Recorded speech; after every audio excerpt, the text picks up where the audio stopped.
जय हिंद प्यारे साथियों। Unique study with Ajay YouTube channel पर आप सभी का बहुत बहुत स्वागत है। देखो, आज मैं इस वीडियो में आपके साथ बात करने वाला हूँ एक बहुत ही महत्वपूर्ण टॉपिक के ऊपर जो आपको मोटिवेट करेगा, आपके अंदर एक मोटिवेशन देगा। यहाँ पर हम इस वीडियो में बात करने वाले हैं कि राजस्थान में जो असिस्टेंट प्रोफेसर होता है, राजस्थान में जो कॉलेज लेक्चरर होता है, उसकी सैलरी कितनी होती है। ठीक है, तो यहाँ पर हम इस वीडियो में बात करने वाले हैं असिस्टेंट प्रोफेसर की सैलरी के बारे में, वो भी राजस्थान में। ठीक है, इसी तरीके से हम नेक्स्ट वीडियो लेके आएंगे राजस्थान में एसोसिएट प्रोफेसर की सैलरी, फिर राजस्थान में प्रोफेसर की सैलरी, फिर हम यूपी कवर करेंगे, मध्य प्रदेश कवर करेंगे, हरियाणा कवर करेंगे, बिहार करेंगे। ओवरऑल सभी के सभी स्टेटों में असिस्टेंट प्रोफेसर को कितनी सैलरी मिलती है, सेंट्रल यूनिवर्सिटी में कितनी सैलरी मिलती है, बिल्कुल फुल डिटेल से चर्चा करेंगे, बिल्कुल ऑथेंटिक सोर्स के बेसिस पर, जो आपको मोटिवेट करेगा कि यार इतना अच्छा खासा अमाउंट मिलता है।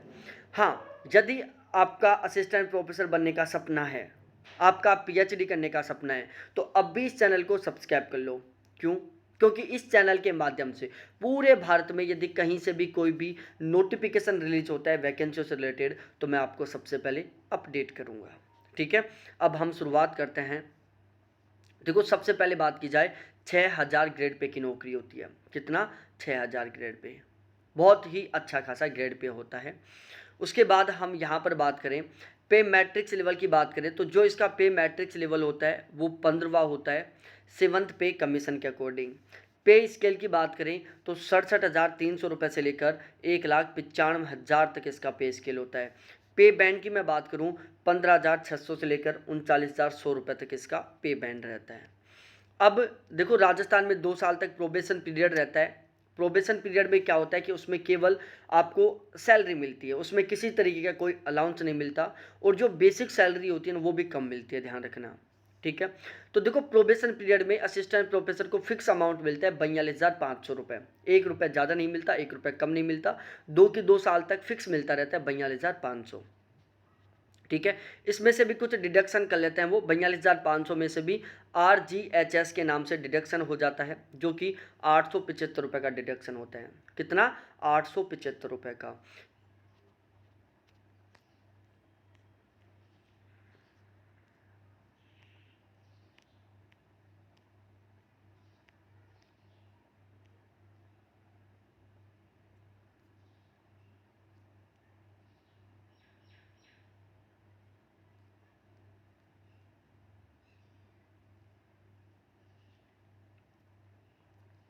ठीक है, तो उसमें से 875 रुपये का RGHS डिडक्शन हो जाता है, जो प्राइवेट हॉस्पिटलों में इलाज से रिलेटेड होता है कि जो असिस्टेंट प्रोफेसर है उसका जो कोई भी फैमिली मेम्बर यदि बीमार हो जाता है तो वो इस डिडक्शन के थ्रू प्राइवेट हॉस्पिटलों में दिखा सकता है।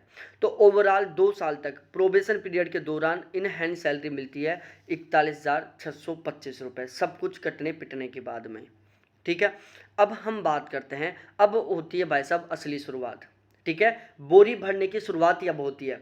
यहाँ पर सैलरी भाई साहब ऐसे नहीं लिफाफे में नहीं आती, कट्टों में भर भर के आएगी। देखना, कट्टों में भर भर के सैलरी आएगी। यदि आप 10-10 की करेंसी में लेके आओ ना, तो भाई साहब 2-3 बोरी लेके जाओगे ना, तब कहीं 1 महीने की सैलरी आएगी। बस इंतजार करते रहो। प्रोबेशन पीरियड के बाद में देखो, पे लेवल 15वां रहता है। बेसिक सैलरी 60,700 रुपये से शुरुआत होती है। डीए राजस्थान गवर्नमेंट ने 34% कर दिया है, तो यदि हम 34% डीए निकालते हैं 60,700 रुपये का, तो 20,638 रुपये तो यहाँ पर डीए बन रहा है। बहुत सारी ऐसी नौकरियां हैं जिनमें बेसिक सैलरी 20,638 होता है। कुछ ऐसी भी नौकरियां हैं जिनमें डीए की बराबर 20,638 रुपये तो सैलरी मिलती है, वो भी प्रोबेशन पीरियड के बाद में, और यहाँ पर डीए मिल रहा है इतना आपको। हम एचआरए के बारे में बात करें, एचआरए 2 प्रकार से हैं, एक 9%, एक 18%। हम 18% एचआरए लेके चलते हैं, जो कि जयपुर, जोधपुर, बीकानेर, कोटा और अजमेर 5 सिटियों में मिलता है। हम 9% की क्यों सोचें, ज़्यादा सोचेंगे ना, 18% एचआरए मिलेगा हमें। अब यदि हम 60,700 रुपये का 18% एचआरए निकालते हैं तो निकल कर आता है 10,926। एक बहुत ही आलीशान फ्लैट लेके रह सकते हो जयपुर में आप, बहुत ही गजब का फ्लैट। 10,926 में तो भाई साहब एक तरीके से हम कह सकते हैं सपनों का फ्लैट किराए पर मिल जाएगा आपको। ठीक है, इसके अलावा कोई भी वैसा एक्स्ट्रा अलाउंस नहीं मिलता इनको। ये ध्यान रखना, कोई वैसे एक्स्ट्रा अलाउंस नहीं मिलता। ग्रोस सैलरी टोटल बनी, अब gross salary basic salary DA और एचआरए इन तीनों को मिलाकर बनती है। 60,700 रुपये बेसिक सैलरी थी, 20,638 डीए हो गया, 10,926 एचआरए हो गया, और यदि इन तीनों को जोड़ेंगे ना तो टोटल जुड़ता है 92,444। क्या जुड़ रही है? Gross salary. ठीक है, तो प्रोबेशन पीरियड के बाद में पहले महीने की ग्रोस सैलरी क्या जुड़ी? 92,444 रुपये। अब हम देखते हैं डिडक्शन। डिडक्शन क्या होता है? देखो प्रोबेशन पीरियड के बाद में, देखो पहले एनपीएस कटता था, आजकल एनपीएस कटना बंद हो गया क्योंकि रिटायरमेंट के बाद में अब आपको पेंशन मिलेगी। तो डिडक्शन एनपीएस बंद होने की वजह से अब एक जीपीएफ जनरल प्रोविडेंट फंड कटने लग गया, जो आप पर खुद पर डिपेंड करता है कि आप कटवाते हो या नहीं कटवाते हो। ठीक है, वो आप पर डिपेंड कर रहा है कि आप कटवाना चाहते हो नहीं कटवाना चाहते हो। हाँ ध्यान रहे, ये जो जीपीएफ है ना वो मैक्सिमम 15% करता है, 15% से ज़्यादा आप जीपीएफ किसी भी हाल में नहीं कटवा सकते। आपका जितना सैलरी है उसका 15% आप जीपीएफ कटवा सकते हो, जो आपको जब आप रिटायरमेंट लेके आओगे तब आपको ब्याज सहित मिल जाएगा।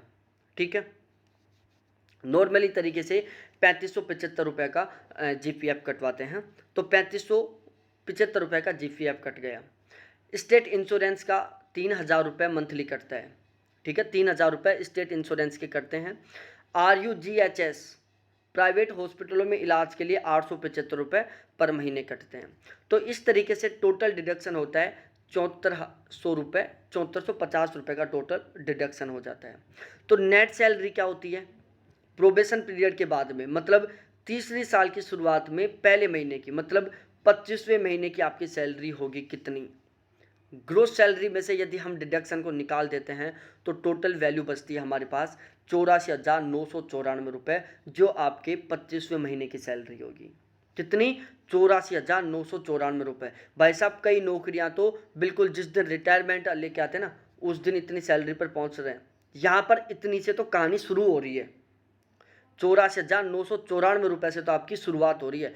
जहाँ पर द एंड होता है ना वहाँ से आपका शुरुआत हो रहा है।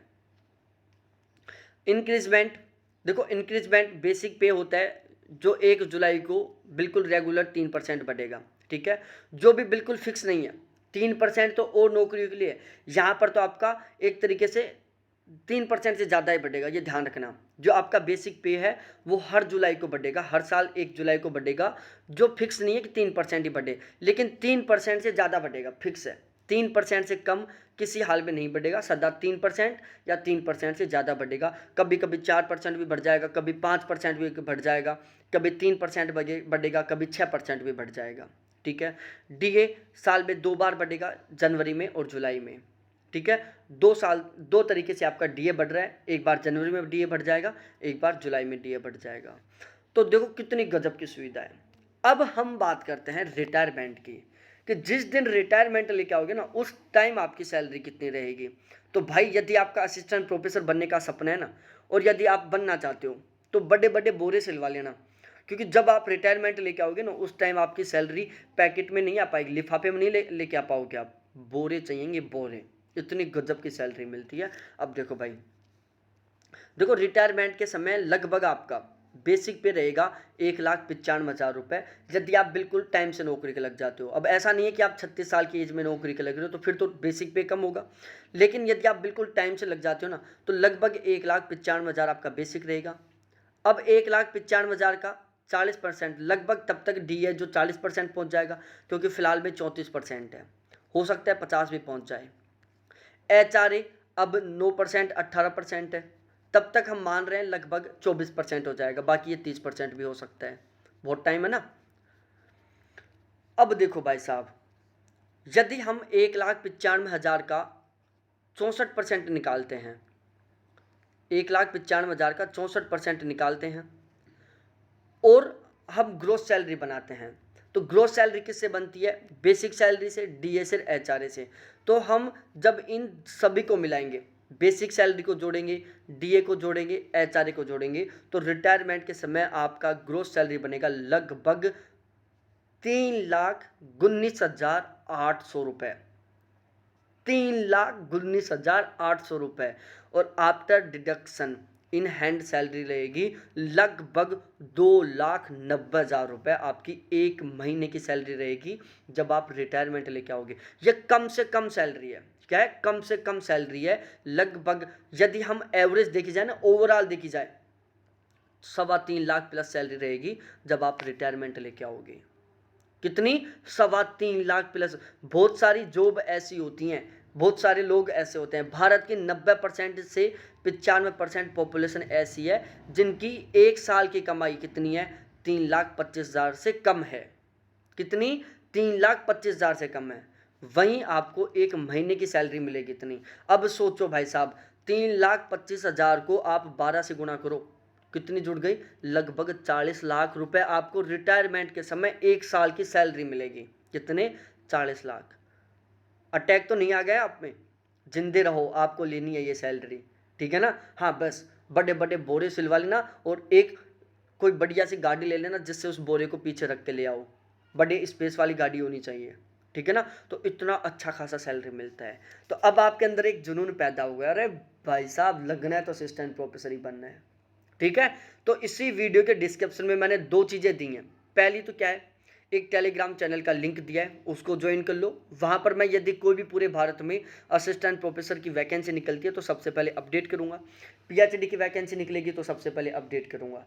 अब सबसे मेन स्पेशल खास बात ये है, देखो भाई लोगों, यदि आपका नेट क्वालिफाई करना सपना है, आपका जेआरएफ क्वालिफाई करना सपना है, आपका असिस्टेंट प्रोफेसर बनने का सपना है, आपका पीएचडी करने का सपना है, आपका ओवरऑल हायर एजुकेशन से जुड़े रहना सपना है, तो एक बार अब भी चैनल को सब्सक्राइब कर लो, बेल आइकन को दबा दो और इस वीडियो को आपके वो जो दुश्मन दोस्त है ना, आपके जो पड़ोसी दुश्मन है, उन सभी को भेज दो कि यदि मैं असिस्टेंट प्रोफेसर बन जाऊंगा ना, जितनी साल की तनख्वाह लेके आ रहे हो ना, उससे ज़्यादा मैं एक महीने के लेके आऊँगा, बता देना।